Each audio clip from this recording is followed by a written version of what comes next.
नमस्कार दोस्तों, स्वागत है आपका हमारे एक और नई वीडियो में। दोस्तों आज के वीडियो में बात करने वाले हैं राजस्थान चतुर्थ श्रेणी कर्मचारी सिद्धि भर्ती है, उसके 53,739 पोस्टों के लिए ऑनलाइन आवेदन फिलअप होना स्टार्ट हो गए। अगर अभी तक आपने इसका फॉर्म फिलअप नहीं किया है तो आज इस वीडियो के माध्यम से एक लाइव फॉर्म फिलअप करके मैं बताऊंगा कि कैसे आप स्टेप बाय स्टेप अपने मोबाइल से घर बैठे इसका फॉर्म है वो आसानी से फिलअप कर पाओगे। तो अगर आप हमारे चैनल पे नए हो तो चैनल को लाइक करें, शेयर करें एंड सब्सक्राइब करें। सब्सक्राइब करने के बाद बेल आइकन को प्रेस कर दें ताकि आने वाली सभी गवर्नमेंट एग्जाम की अपडेट है हम आपको सबसे पहले प्रोवाइड करवा सके। तो चलो दोस्तों, इसकी ऑफिशियल वेबसाइट पे चलते हैं। एसएसओ के माध्यम से ऑनलाइन फॉर्म फिलअप होगा, तो आपको मैं एसएसओ के माध्यम से एक लाइव फॉर्म फिलअप करके दिखा देता हूं और आसानी से आप अपना फॉर्म है वो फिलअप कर पाओगे। तो दोस्तों सबसे पहले आपको गूगल या क्रोम ब्राउजर पर आ जाना है और वहां पे सर्च करना है आपको एसएसओ। जैसे आप एसएसओ सर्च करोगे तो आपको एक लिंक दिखाई देगा एसएसओ लॉगिन का, उस पर क्लिक करना। उस पर क्लिक करने पर आपको इस प्रकार का डैशबोर्ड है वो दिखाई देगा। यहाँ पे आपको ऊपर वापस से एक लॉगिन का ऑप्शन दिखाई दे रहा होगा, इस पर क्लिक करना है। जैसे आप लॉगिन पे क्लिक करोगे तो आपके सामने इस प्रकार का डैशबोर्ड ओपन हो जाएगा। यहाँ पे आपको लॉगिन का और एक रजिस्ट्रेशन का ऑप्शन दिखाई दे रहा होगा। अगर आप राजस्थान की वैकेंसी का फर्स्ट टाइम कोई फॉर्म फिलअप कर रहे हो तो आपको रजिस्ट्रेशन पे क्लिक करना है। रजिस्ट्रेशन पे क्लिक करने के बाद आपको यहाँ पे ऑप्शन दिखाई दे रहा होगा, एक तो जीमेल का और एक जन आधार का। तो यहाँ से आपको अपने जन आधार के माध्यम से, अगर आप राजस्थान के निवासी हो तो जन आधार पे क्लिक करके और यहाँ पे आपके जन आधार नंबर डाल के और अपना नाम, पिताजी का नाम, माताजी का नाम, डेट ऑफ बर्थ डाल के और आप एसएसओ आईडी बना सकते हो। और अगर आप के पास जन आधार कार्ड नहीं है तो आप जीमेल पे क्लिक करके और यहां से अपनी एसएसओ आईडी है वो बना सकते हो। एसएसओ आईडी बनाने के बाद वापस से आपको लॉगिन पे क्लिक करना है। लॉगिन पे क्लिक करने के बाद आपको यहां पे अपनी एसएसओ आईडी डालनी है और यहां पे पासवर्ड डालनी है। पासवर्ड डालने के बाद कैप्चा डाल के और लॉगिन पे क्लिक कर लेना है। तो मेरी पहले से एसएसओ आईडी बन रखी है तो मैं यहां पे अपनी एसएसओ आईडी, पासवर्ड और कैप्चा डाल के लॉगिन कर लेता हूं। आप एसएसओ आईडी, पासवर्ड और कैप्चा डाल के लॉगिन करोगे तो आपके सामने इस प्रकार का डैशबोर्ड ओपन हो जाएगा। यहाँ पे आपको रिक्वायरमेंट का पोर्टल दिखाई दे रहा होगा, इस पे क्लिक करना है। जैसे आप रिक्वायरमेंट वाले पोर्टल पे क्लिक करोगे आपके सामने इस प्रकार का डैशबोर्ड ओपन हो जाएगा। यहाँ पे आपको एक ऑनगोइंग रिक्वायरमेंट का ऑप्शन दिखाई दे रहा होगा। इसी ऑनगोइंग रिक्वायरमेंट के अंतर्गत आपको राजस्थान की जितनी भी वैकेंसी को फॉर्म फिलअप हो रहे हैं उनके लिंक दिखाई दे रहे होंगे। तो यहाँ पे आप देख सकते हो नीचे नीचे class four employ direct requirement 2024, इसी के सामने आपको अप्लाई नाउ का लिंक दिखाई दे रहा होगा। तो यहीं से आपका फॉर्म है वो फिलअप होगा। तो आपको इसी के सामने अप्लाई नाउ पे है, इस पे क्लिक करना है। जैसे आप यहाँ पे क्लिक करोगे तो आपके सामने वापस से क्लास 4 यहाँ पे लिखा हुआ आ जाएगा, इस पे क्लिक करना है। जैसे इस पे क्लिक करोगे तो आपके सामने इस प्रकार का डैशबोर्ड ओपन हो जाएगा। यहाँ पे आपका ओटीआर डेटा रिव्यू आ जाएगा, मतलब कि जो भी आपने ओटीआर कर रखा है उसकी डिटेल्स आ जाएगी। अगर इसमें कोई मिस्टेक है तो आप अपडेट कर सकते हो, अन्यथा प्रोसेस पे क्लिक कर देना है। तो जैसे आप प्रोसेस पे क्लिक करोगे तो यहाँ पे आपकी अपनी बेसिक डिटेल्स आ जाएगी। जैसे आवेदक का नाम हो गया, आवेदक का जेंडर हो गया, पिता का नाम हो गया, माता का नाम हो गया, आपकी डेट ऑफ बर्थ हो गई, आप किस कैटेगरी से बिलोंग करते हो वो हो गया, आपकी मैरिड स्थिति हो गई, आपका रिलीजन हो गया, आपके मोबाइल नंबर, आपके आधार कार्ड, आपकी ईमेल, ये सभी डिटेल्स आपको ओटीआर के माध्यम से यहाँ पे ऑटोमेटिक फिलअप मिलेगी, आपको फिलअप करने की जरूरत नहीं है। उसके बाद में आप नीचे स्क्रॉल करोगे तो यहाँ पे आपको ऑप्शन दिखाई देगा कि क्या आप राजस्थान के अनुसूचित क्षेत्र से संबंधित हो। अगर हो तो यहाँ पे यस करना, अन्यथा आपको नो पे क्लिक कर देना। उसके बाद में आपको अपना एड्रेस है वो यहाँ पे फिलअप करना। सबसे पहले आप अपने विलेज या सिटी का नाम डाल देना, फिर आपके पोस्ट है नियर बाई उसका पोस्ट एड्रेस डाल देना। उसके बाद में आपकी डिस्ट्रिक्ट कौन सी है वो डाल देना। उसके बाद में आपको अपना स्टेट है वो सिलेक्ट करना। उसके बाद में आपको अपना जिला है वो सिलेक्ट करना कि आप किस डिस्ट्रिक्ट से बिलोंग करते हो। डिस्ट्रिक्ट सिलेक्ट करने के बाद आपको वापस से अपने यहाँ पे एक सिटी या विलेज का नाम डालना है। उसके बाद में आपको यहाँ पे अपने पिन कोड डालने और अपने मोबाइल नंबर फिलअप करने। ये सभी डिटेल्स फिलअप करने के बाद आपको नेक्स्ट पे क्लिक कर देना है।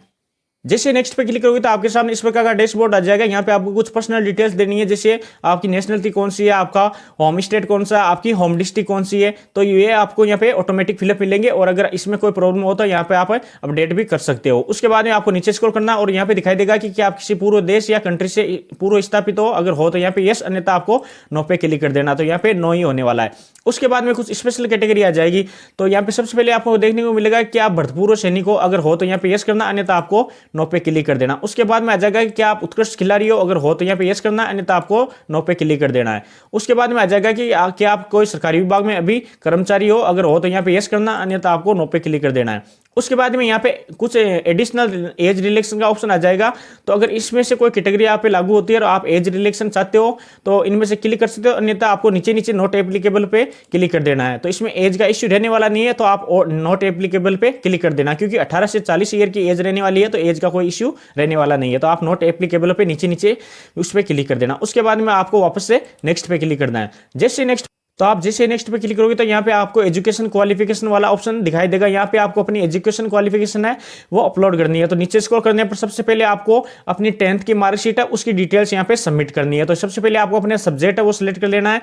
उसके बाद में आपने 10th किस बोर्ड से की है वो यहाँ से सिलेक्ट कर लेना है, मतलब कि उसका नाम फिलअप करना है। उसके बाद में आपको अपने रोल नंबर है वो यहाँ पे फिलअप करना है। उसके बाद में आपका रिजल्ट है वो परसेंटेज में जारी हुआ है या ग्रेड में जारी हुआ है वो यहाँ पे सिलेक्ट करना है। उसके बाद में किस ईयर आपने 10th पास किए वो यहाँ पे सिलेक्ट करना है। और उसके बाद में आपके कितने प्रतिशत आए वो ऑटोमेटिक यहाँ पे फिलअप हो जाएंगे।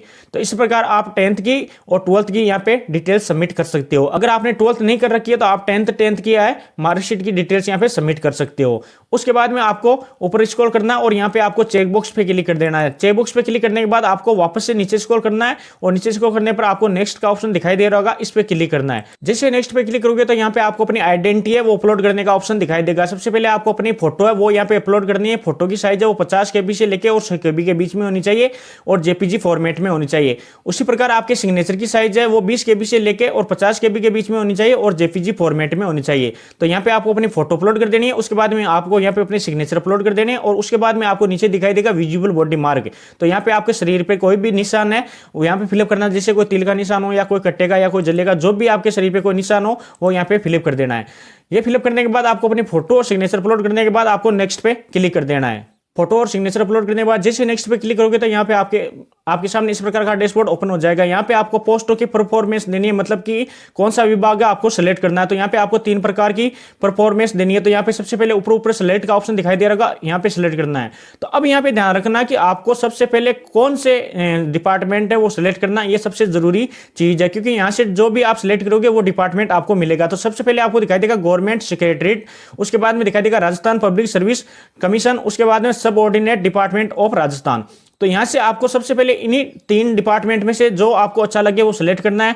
इनके बारे में आप ध्यान रखना कि आपकी सिलेक्शन होने के बाद इन्हीं डिपार्टमेंट में आपको पोस्टें मिलेगी। तो सबसे पहले आपको गवर्नमेंट सेक्रेटरीट है वो सबसे बेस्ट रहने वाला, तो यहाँ पे ये सिलेक्ट कर देना। 2 नंबर पे आपको यहाँ पे क्लिक करना और राजस्थान पब्लिक सर्विस कमीशन मतलब RPSC हो गई, ये जो बोर्ड हो गई वो सिलेक्ट कर लेना। उसके बाद में आपको सब ऑर्डिनेट डिपार्टमेंट है वो सिलेक्ट कर लेना। तो इस प्रकार आपको 3 प्रकार की यहाँ पर परफॉर्मेंस देनी है, ये बहुत जरूरी है। तो ये आप यहां से सेलेक्ट कर सकते हो इस पे क्लिक करके। उसके बाद में आपको नेक्स्ट पे क्लिक कर देना। जैसे नेक्स्ट पे क्लिक करोगे तो आपके सामने आपका एप्लीकेशन प्रीव्यू आ जाएगा, मतलब कि अभी तक आपने जो भी डिटेल्स फिलअप की है वो सही है या नहीं। अगर सही नहीं है तो आप नीचे नीचे स्क्रॉल करना और यहाँ पे आपको अपडेट का ऑप्शन दिखाई दे रहेगा, इस पे क्लिक करना है।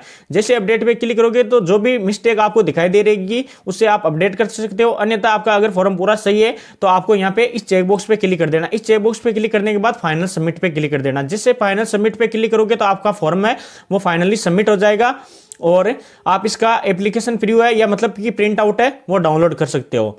तो इस प्रकार ये आपका फॉर्म है वो फाइनली सबमिट हो जाएगा और आप आसानी से अपने मोबाइल से इसका फॉर्म फिलअप कर पाओगे। तो दोस्तों इन्फॉर्मेशन कैसी लगी? अगर अच्छी लगी हो तो वीडियो को लाइक करें, शेयर करें एंड चैनल को सब्सक्राइब जरूर करें। आपके एक सब्सक्राइब से हमें बहुत मोटिवेशन मिलता है। और अगर कोई प्रॉब्लम हो तो आप कमेंट करें, आपका रिप्लाई जरूर दिया जाएगा। जय हिंद, जय भारत।